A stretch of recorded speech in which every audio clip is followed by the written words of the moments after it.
ભાઈ પ્રિન્ટ અને એર મીડિયાથી બધા સૌ વ્યક્તિનું સ્વાગત છે. મારું નામ રાજેશ વાસવાની છે. અત્યારે ગાયકનો હું ચેરમેન છું.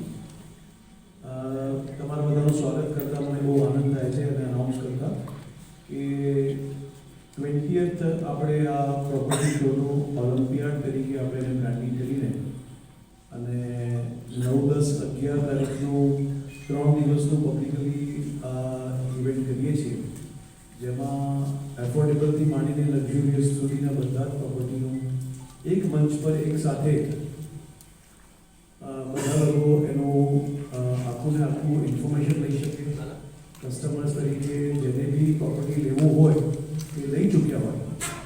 1 લાખથી ઉપર ફૂટફોલ અમે લોકો દર વખતે જોતા હોઈએ છીએ પ્રોપર્ટી શોમાં. 2005માં જ્યારે પહેલી વાર કર્યું હતું, રાજકોટ ક્લબમાં આનું આયોજન કર્યું હતું, મને યાદ છે.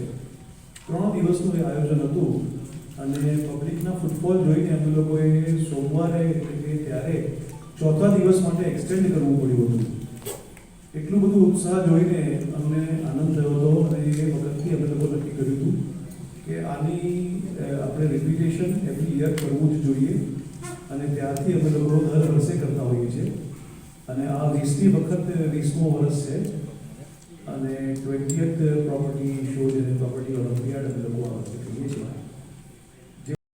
સૌ મીડિયા મિત્રોને ખાસ વેલકમ કરું છું. મારું નામ આલા પટેલ છે. અત્યારે હાલ હું ખેડાઈ અમદાવાદ ગાયકનો પ્રેસિડેન્ટ છું.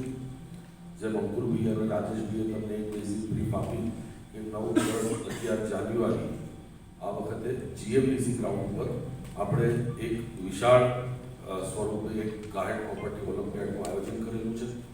એ આયોજન ના આગલા દિવસે એટલે કે 8મી સાંજે માનનીય મુખ્યમંત્રી શ્રી ગુજરાત રાજ્ય ભૂપેન્દ્રભાઈ પટેલ સાહેબનો અમને સમય મળતા અમે 8મી સાંજે ઓફિશિયલી એનું ઇનોગ્રેશન સેરેમની રાખેલું છે.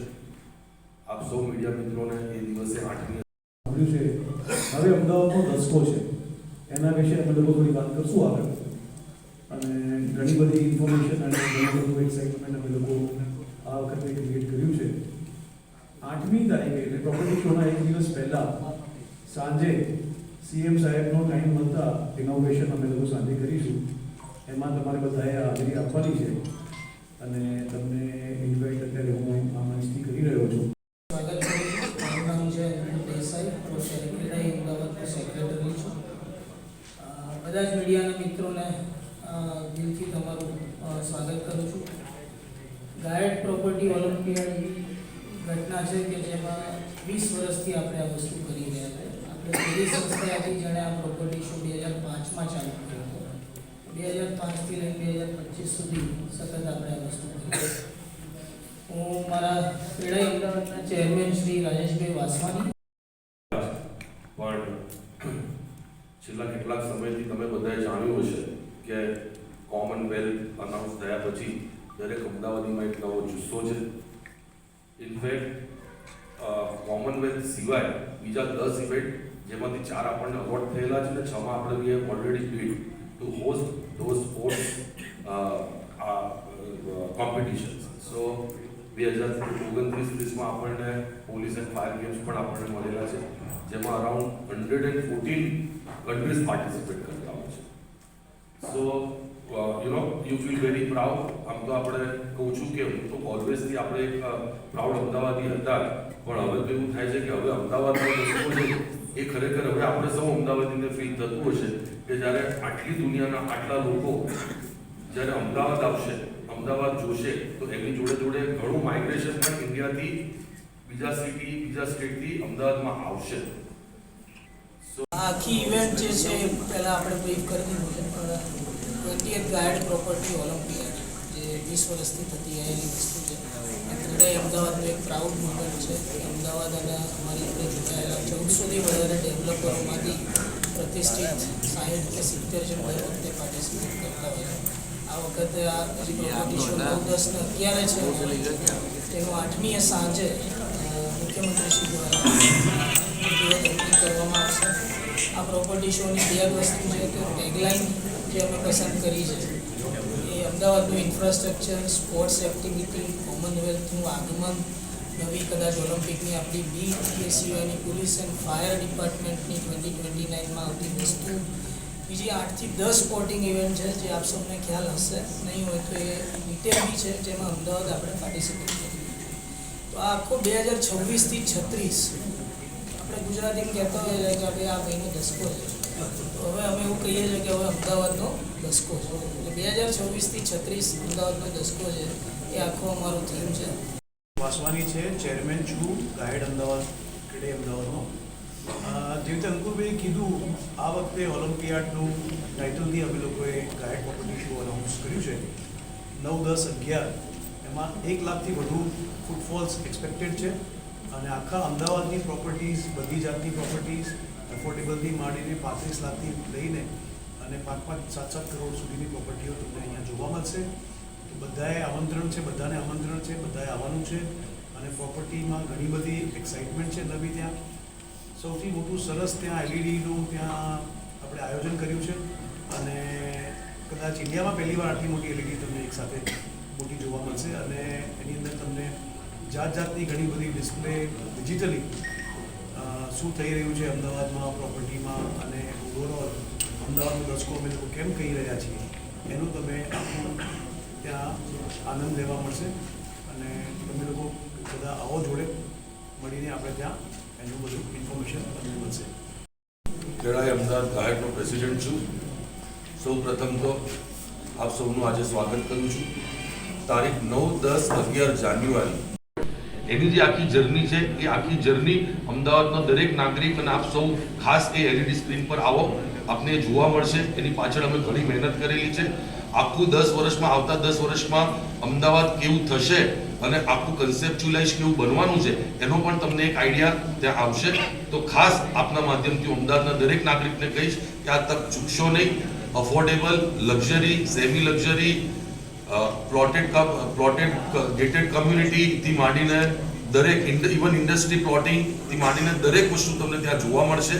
અને અમારું એક તટસ્થ માનવું છે કે હવે અમદાવાદનો દસકો છે. જો આજે પ્રોપર્ટીમાં ઇન્વેસ્ટ કરી લેશો તો કાલે પ્રોપર્ટી તમને મોંઘી નહીં લાગે. અને અમારું તટસ્થ માનવું એવું છે કે હવે અહીંયાથી અમદાવાદની પ્રોપર્ટીનું માર્કેટ એક વન વે 2036 સુધી ઉપર જશે. તો એક પ્રોપર્ટી બાય કરવાનો એક બહુ જ સુંદર મોકો છે. જેમ અંકુરભાઈએ પહેલાં પણ કહેલું હતું એમ કે ભાઈ એરપોર્ટ પહોંચી ગયા છે, બસ હવે ટેક ઓફ કરવાનું છે. ટેક ઓફ હવે 2026થી ચાલુ થશે અને 36 સુધી આપણે હવે ટેક ઓફ જ થયા કરવાનું છે. કુલ કેટલા ડેવલપર્સ પાર્ટ લેશે? અરાઉન્ડ 65 ડેવલપર્સ પ્લસ અમારી જોડે અલીડ ઇન્ડસ્ટ્રીઝ હોય છે. જેમ અમે અમારા ત્યાં આવતા વિઝિટરને SBI, IDBI બેંક, ઘણી બેંક જોડેના ટાઈપ્સ હોય છે. તો જે હોમ લોન્સ પણ એમને ત્યાં અને હોમ લોન્સની જે વિગતો પણ જોઈતી હોય છે એ પણ એમને ત્યાં અમને આ પ્રોપર્ટી શોમાં એ વિગતો મળી જશે. પ્લસ એલિડ ઇન્ડસ્ટ્રીઝ હોય છે જેમાં નવી પ્લમ્બિંગ સિસ્ટમ્સ હોય છે ને નવા ઇલેક્ટ્રિફિકેશન્સની સિસ્ટમ્સ હોય છે. એ બધાના નવા એલિવેટર્સની ટેકનોલોજી છે. એ બધાનું બી જ્ઞાન જો સામાન્ય નાગરિકને જોઈતું હશે તો એ બધું જ આ એક જ પ્રોપર્ટી શોની અંદર એમને મળી રહેશે. આમાં આ એક પ્રોપર્ટી શો એવી વસ્તુ છે કે જેમાં સામાન્ય નાગરિક ત્યાં આવે તો એને અમદાવાદના ડિફરન્ટ એરિયામાં શું ડેવલપમેન્ટ થઈ રહ્યું છે એ ખબર પડે. પ્લસ દરેક માણસનું એક બજેટ હોય છે અને એ તમે હવે આ બોપલ આમની રોડની પ્રાઇસિંગ અલગ હોય, શીલજની અલગ હોય, શેલાની અલગ હોય, સેટેલાઇટની અલગ હોય, નવરંગપુરાની અલગ હોય. કે દરેક માણસને પોતાનું બજેટ લઈને એક વખત આ પ્રોપર્ટી શોમાં આવે તો મારું માનવું એવું છે કે જેનું 40 લાખથી બજેટ લઈને અનલિમિટેડ બજેટ પણ છે તો એને દરેક બજેટનું ઘર આ પ્રોપર્ટી શોની અંદર મળી જશે અને એનું સપનાનું ઘરનું સપનું એ સાકાર કરી શકશે. થોડુંક એલાબોરેટ કરી શકું કે પ્રોપર્ટી ઓલિમ્પિયાડ જે વસ્તુ 20 વર્ષથી કરી રહ્યા 20 વર્ષથી જો કન્ટિન્યુઅસ 3 દિવસમાં ગ્રેજ્યુઅલી અત્યારે લાસ્ટ યરનો ડેટા જે કહે છે એ પ્રમાણે 1 લાખ વિઝિટર હોય છે. તો લાખ વિઝિટર આવતા હોય તો એનો મતલબ છે કે પ્રોપર્ટી શોમાં એમને સારી ઇન્ફોર્મેશન મળે. આ એક મીડિયમ છે જે ટ્રાન્સપરન્ટ ઇન્ફોર્મેશન કસ્ટમર સુધીને હોમ બાયર અથવા કમર્શિયલ ડેવલપમેન્ટ કે ઇન્ડસ્ટ્રીયલ કે પ્લોટેડ કંઈ પણ વસ્તુ કરવી હોય તો એક જ છત નીચે અને 65 ડેવલપરનું પ્લેટફોર્મ મળી રહે છે. આજના ડિજિટલ યુગમાં લોકો અલગ અલગ જગ્યાએ સર્ચ કરી લેતા હશે પણ આ 65 ડેવલપર એક જગ્યા મળે તો એની રિક્વાયરમેન્ટ પ્રમાણેની પ્રોડક્ટ ત્યાં મળે છે. એ પ્રોડક્ટ કયા રેટની છે, શું છે, કોમ્પિટિશન માર્કેટ શું કહે છે, બધી જ ડિટેલ મળે છે. એટલે કસ્ટમર ઓરિએન્ટેડ વસ્તુ છે. કસ્ટમરને ટ્રાન્સપરન્ટ ડિટેલ આપીએ એવું અમારું આ પ્લેટફોર્મ છે. બીજું આલાપભાઈ અને રાજેશભાઈએ બી કીધું હમણાં કે 2 વર્ષ પહેલાં અમારા પ્રીવિયસ પ્રેસિડેન્ટે એક મુહિમ ચાલુ કરી હતી કે બધા જ ડેવલપરો જે ક્રેડાઈમાં જોડાયેલા હોય તો એ રેરા કાર્પેટથી જ ઘર વેચવું જોઈએ. આપણે ત્યાં જે પ્રેક્ટિસ થઈ રહી છે એમાં ક્રેડાઈ અમદાવાદ એવું સ્પષ્ટપણે માને છે કે રેરા કાર્પેટથી જ અમારે બોક્સ પ્રાઇસથી કે એ રીતે જ મકાનો વેચવા છે અને એ રીતે જ આગળ વધવાનું છે. તો જ આખા વર્લ્ડમાં આપણી પ્રોપર્ટીની પ્રાઇઝિંગ એ લોકોને કોમ્પિટ કરતાં ખબર પડશે. સુપર બિલ્ટઅપ કોઈનું અલગ હોય, કોઈનું અલગ હોય, એ કોઈ રાઇટ મીડિયમ નથી. એટલે અમે બીજું બી વસ્તુ સરકારને રજૂઆત કરેલી છે કે FSI is equal to RERA carpet. એ અમારી માગણી છે કે જે પ્લાન પાસમાં લખેલો એરિયા હોય એ જ રેરામાં જાય. એ રેરાવાળો ડેટા જ કસ્ટમર સુધી આવે. એ જ ડેટા બેન્કર જોડે હોય. બધી જગ્યાએ એક જ એરિયાની માગણી છે. જો એ સ્વીકાર થઈ જશે તો અમને લાગે છે આ એકદમ ટ્રાન્સપરન્ટ માર્કેટ થશે. કસ્ટમરને બધી જ ડિટેલ એક જ પોર્ટલ પર એક જ સરખી મળશે. દરેક સંસ્થાએ, દરેક ઓર્ગેનાઇઝેશન એનું અલગ અલગ અર્થઘટન નહીં રહે. આવી બધી વસ્તુઓ માટે જ ક્રેડાઈ બનેલું છે.